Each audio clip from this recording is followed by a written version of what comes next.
বন্ধুরা, এই ভিডিওটা কালকেই বানাইছিলাম। আয়া পড়লাম চাকমাগার যে বাঁধ আছে, বাঁধের নিচে জল অনেক কম। দেখো একজন মাছ ধরার লেগা বাঁশ বেঁধে সেটা কীভাবে যাইতে আছে। তো জল একদম নাই কইলেও এখানে কিন্তু গভীরতা অনেক বেশি। তো এখানে টোটাল 7টা গেট আছে দেখলাম আমি। এখন জল কিন্তু একদম নাই। দেখো এখানে কুকুরও খেলতে আছে। এই হলো গেট, এই গেটটা আবার বন্ধ আছে।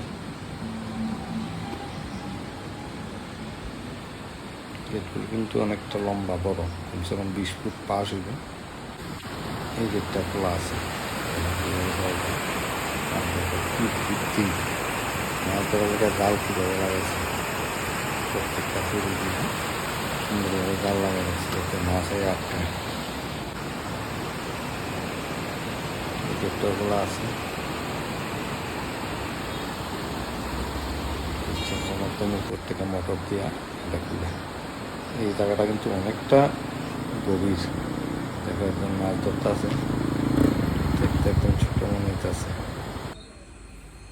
আয় পড়লাম লোকনাথ বাবার আশ্রমে। এদিকে হচ্ছে তেলেঙ্গা বাস স্ট্যান্ড, ওখান থেকে 10 মিনিটের। মন্দিরটা দেখতে বাইরের থেকে খুব সুন্দর লাগছে, যার কারণে মন্দিরটা দেখতাম, ঢুকলাম। বাবা লোকনাথেরও দর্শন করুম। এই যে দেখো মন্দিরটা কত বড়, কি সুন্দর।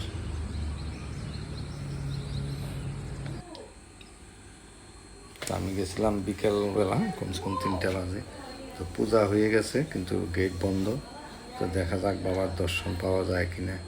এখানে নেট লাগানো আছে।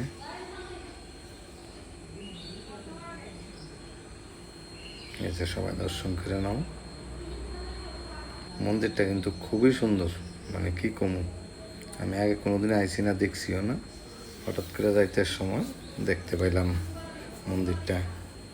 তো দর্শনও করে নিলাম বাবার। পাশে আবার একটা মন্দির আছে মহাদেবের।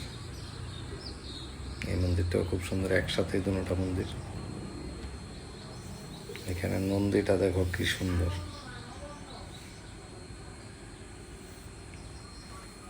আমার কাছে খুবই ভালো লাগছে, মন্দিরটা অনেকটা বড় আছে। এটা হলো গেটের ভিতর সাইড।